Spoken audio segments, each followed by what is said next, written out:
भाई लोग नमस्कार, स्वागत है आपका हमारे चैनल में। आइए आज के इस वीडियो में हम सीखेंगे या जानेंगे कि नाइट ड्यूटी अलाउंस एनडीए होता क्या है। हिंदी में बोलते हैं रात्रि ड्यूटी भत्ता। होता क्या है, किसे मिलता है, कौन कौन इसके लिए एलिजिबल होता है, इसकी कैलकुलेशन कैसे की जाती है, थोड़ा सा डिफरेंट होता है इसलिए जानेंगे। रनिंग कर्मचारी के केस में एनडीए का कैलकुलेशन कैसे करते हैं। तो पहला पॉइंट ये है कि नाइट ड्यूटी अलाउंस के लिए केवल लेवल 7 तक के ही कर्मचारी एलिजिबल होते हैं। लेकिन अगर कोई कर्मचारी जो कि लेवल 7 का है लेकिन उसको मिल गई एमएसएपी और वो लेवल 8 में पहुंच गया, तो क्या वो एनडीए के लिए एलिजिबल होगा? तो आंसर है हमारा हाँ, वह भी नाइट ड्यूटी अलाउंस के लिए एलिजिबल होगा।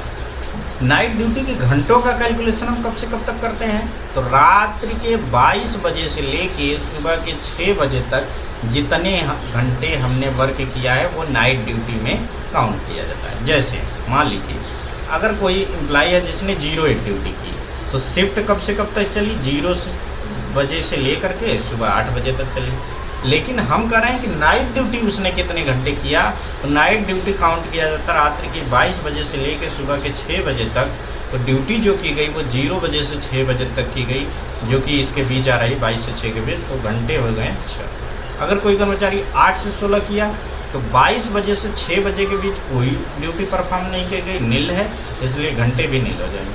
कोई कर्मचारी मान लीजिए 16 से 24 किया तो 16 बजे से लेके 24 बजे तक ड्यूटी करेगा। तो 22 बजे से 24 बजे तक कितने घंटे पहुंचे उसके? 22 बजे से लेके सुबह 6 बजे तक ड्यूटी कौन कितनी पहुंची? तो 22 से 24 तक की जो ड्यूटी होगी वो 2 घंटे उसके क्या हो जाएंगे? नाइट ड्यूटी के घंटे हो जाएंगे। ऐसे ही अगर कोई कर्मचारी 22 से 6 ड्यूटी किया है तो उसके 8 घंटे नाइट बन जाएंगे। 6 से 14 किया है कोई घंटे नहीं होंगे। 14 से 22 किया है कोई घंटे नहीं होंगे। तो ड्यूटी के अनुसार कितने घंटे किसके बनेंगे, ये हो गया हमारा नाइट ड्यूटी के घंटों का कैलकुलेशन। जितनी ड्यूटी किया है उसमें मल्टीप्लाइड कर देंगे। नाइट ड्यूटी अलाउंस जो है रेट मतलब पर आवर, 1 घंटे का नाइट ड्यूटी अलाउंस कैलकुलेट करने का जो फार्मूला है एनडीए का वो है बेसिक पे, उसमें आप ऐड करिए महंगाई भत्ता, भाग दीजिए 200 से, गुणा करिए नाइट के घंटों से और उसमें 6 से डिवाइड कर दीजिए। जैसे मान लीजिए कोई कर्मचारी जिसकी बेसिक पे 35,400 है और मई नहीं तो जून में ही जिस भी महीने में हमें कर्मचारी के नाइट ड्यूटी के 72 घंटे हो रहे हैं, तो उसको नाइट ड्यूटी कितना अलाउंस मिलेगा देखते हैं। बेसिक पे प्लस महंगाई भत्ता डिवाइडेड बाई 200, तो बेसिक पे 35,400, महंगाई भत्ता 35,400 का 42% चल रहा है अभी डीए मई में, चूँकि हमने मई का लिया है मई 2023 में, तो 42% और 42% 35,400 का निकालेंगे तो 14,868 आएगा। 35,400 में जोड़ देंगे तो 50,268 आएगा। इसमें 200 से भाग करेंगे। इधर घंटे हमारे हो रहे हैं 72 में हम 6 से भाग करेंगे तो ये आ जाएंगे 12 और 50,268 में 200 से भाग करेंगे 251.34, गुणा कर देंगे 3,016.08 आएगा। चूँकि ये 8 पैसे हैं, 50 पैसे से कम है, इसलिए इसे के कर्मचारी को कितना नाइट ड्यूटी अलाउंस मिलेगा? 3,016 रुपये ही नाइट ड्यूटी अलाउंस के मिलेंगे। अब चूँकि 7वें वेतन आयोग में दिनांक 4/7/22 से नाइट ड्यूटी अलाउंस के लिए बेसिक पे की जो सीलिंग फिक्स कर दी है 43,600 रुपये, यानी कि अगर किसी कर्मचारी की बेसिक पे जो है वो 43,600 रुपये से अधिक भी है तो भी उसे नाइट ड्यूटी अलाउंस जो मिलेगा 43,600 के बेसिक पे पर ही कैलकुलेट करके दिया जाएगा। जैसे मान लेते हैं किसी कर्मचारी की बेसिक पे 50,000 है, मई 2023 में नाइट के घंटे हैं 60, तो कितना नाइट ड्यूटी अलाउंस मिलेगा? तो हम कह रहे हैं बेसिक पे प्लस महंगाई भत्ता डिवाइडेड बाई 200। बेसिक पे 50,000, 50,000 का 42% आएगा कितना? 50,000 का 42% डिवाइडेड बाई 200, 60 घंटे हो गए भागे 6। क्या इस तरीके से हम निकालेंगे? तो आंसर है हमारा नहीं। क्यों? क्योंकि बेसिक पे चल जा रही है 43,600 के पार, तो बेसिक पे हम वो जो 43,600 के पार जा रही वो न लेकर के बल्कि कितना लेंगे? 43,600 को लेंगे, क्योंकि सीलिंग फिक्स कर दी गई है 43,600। तो हम कैलकुलेट करेंगे 43,600 प्लस 43,600 का 42% जो कि आएगा 18,312। इसको हम 43,600 में जोड़ देंगे तो आएगा 61,912। इसमें भाग दे देंगे 200 से। टोटल नाइट के घंटे हैं 60, इसमें भाग दे देंगे 6 से। जब 61,912 में 200 से भाग दिए 309 रुपये 56 पैसे, 60 में 6 से भाग दिए 10 घंटे, आ गया 3,096 रुपये 60 पैसे। तो चूंकि ये 50 पैसे के पार गया, इसलिए नाइट ड्यूटी के जो अमाउंट हो जाएगा नाइट ड्यूटी अलाउंस वो हो जाएगा 3,097 रुपये। अब किसी भी कर्मचारी को, लेकिन एक्सेप्शन है कि रनिंग कर्मचारी को छोड़कर, नाइट ड्यूटी अलाउंस क्लेम करने के लिए नाइट ड्यूटी अलाउंस फॉर्म भरा जाता है, जिसका फॉर्म नंबर है G7 को भरकर अपने पर्यवेक्षक यानी सुपरवाइजर यानी कि इंचार्ज द्वारा प्रमाणित कर कार्यालय में जमा करना होता है। अब देख लेते हैं रनिंग कर्मचारी के केस में नाइट ड्यूटी अलाउंस का भुगतान किस फार्मूले से होगा।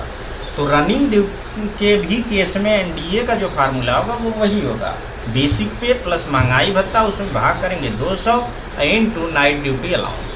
तो हमने आपको महंगाई भत्ता वाला जो वीडियो बनाए हैं उसमें बताए हैं कि रनिंग कर्मचारी के केस में महंगाई भत्ता बेसिक पे पर ही नहीं दिया जाता है, बल्कि बेसिक पे प्लस 30% ऑफ बेसिक पे को बेसिक पे मान लिया जाता है। यानी कि महंगाई भत्ता यहाँ पे फार्मूला जो बनेगा वो हो जाएगा बेसिक पे प्लस 30% ऑफ बेसिक पे इंटू डीए की दर। जैसे एक एग्जाम्पल की मदद से आइए इसे समझते हैं। यदि किसी रनिंग कर्मचारी की बेसिक पे 50,000 है, मई 2023 में उसके घंटे हैं 60 और कर्मचारी को मिलने वाला नाइट ड्यूटी अलाउंस कैलकुलेट करना है, तो सबसे पहले हमने बताया आपको बेसिक पे प्लस महंगाई भत्ता करना होता है। तो रनिंग के कर्मचारी के केस में हम महंगाई भत्ता निकाल लेते हैं। महंगाई भत्ता हो जाएगा बेसिक पे प्लस 30% ऑफ बेसिक पे इंटू डीए की दर, 50% प्लस 30% ऑफ 50,000 इंटू 42%। क्या हम ये करेंगे तो आंसर होगा हमारा नो। आंसर क्या होगा हमारा कि 43,600 प्लस 30% ऑफ 43,000, क्योंकि नाइट ड्यूटी अलाउंस के कैलकुलेशन के लिए जो फिक्स किया गया है वो फिक्स कर दी गई है सीलिंग 43,600। तो 43,600 का 30% निकाल दिया 13,080, जोड़ दिए 56,680, इसका हमने निकाल दिया 42%, क्योंकि महंगाई भत्ता का रेट चल रहा है मई 2023 में 42%। तो 42% आया 23,805 रुपये 60 पैसे। तो एनडीए कितना हो जाएगा, एनडीए हो जाएगा 43,600 प्लस महंगाई भत्ता 23,805 रुपये 60 पैसे डिवाइडेड बाई 200। अब इसको जब जोड़ दिए तो 67,405 रुपये 60 पैसे, भाग दे दीजिए 337 रुपये 2 पैसे आएंगे, क्योंकि दशमलव के 3 अंक तक चले गए हैं। और इधर घंटे 60 में 6 से भाग दे देंगे 10 आ जाएगा। अब 337.028 है तो इसे हम लेंगे कितना 0.3 कर देंगे, गुणा कर देंगे तो आ जाएगा 3,370 रुपये 30 पैसे। चूँकि 50 पैसे से कम है इसलिए नाइट ड्यूटी जो मिलेगा वो 3,370 रुपये मिलेगा। अच्छा, अगर हम डायरेक्ट, हमने क्या किया पहले बेसिक पे महंगाई भत्ता कैलकुलेट किया, फिर एनडीए वाले फार्मूला में ले जाके पुट किया। अगर हम चाहें तो डायरेक्ट कैलकुलेट कर सकते हैं एनडीए रनिंग कर्मचारी के केस में। क्या करना है हमें, बेसिक पे प्लस बेसिक पे का 30%, इस पर महंगाई भत्ता, ये वाला पूरा फार्मूला यहाँ से यहाँ तक का जो है ये हो गया डीए का फार्मूला, ये है बेसिक इंटू नाइट ड्यूटी के घंटे, टोटल घंटे डिवाइडेड बाई 6। जैसे कि एक हमने फार्मूला लेके किया है, 30,500 कर्मचारी की बेसिक पे है, मई 2023 में नाइट ड्यूटी के घंटे बने 45। तो देखते हैं कितना हो जाएगा, सॉरी 30,500, हाँ ठीक 30,500, ये तो बेसिक पे हो गया। वही डीए जो हम अलग से निकाल रहे थे यहाँ पे एक ही निकाल लिए, 30,500 प्लस 30,500, क्योंकि 30% आप बेसिक पे करना है। और जब जोड़ दिए इसका तो 91,50 आया, जोड़ दिए तो 39,650, इसका महंगाई भत्ता निकल दिए 42%, और जो कि आया 16,653, जोड़ दिए बेसिक पे में 30,500 में आ गया 47,153 डिवाइडेड बाई 200, घंटे बने 45 डिवाइडेड बाई 6। जब इसको सॉल्व किए तो 1,768 रुपये उस कर्मचारी के नाइट ड्यूटी अलाउंस के बने। तो उम्मीद है नाइट ड्यूटी अलाउंस से रिलेटेड अब कोई भी कन्फ्यूजन नहीं रह गया होगा आपको। अगर किसी भी टॉपिक में कोई कन्फ्यूजन रह गया हो या वीडियो में कुछ नहीं समझ में आया तो आप कमेंट करिए। बाकी अगर वीडियो पसंद आई हो तो वीडियो को लाइक और चैनल को सब्सक्राइब करिए। थैंक यू, आपका दिन शुभ हो।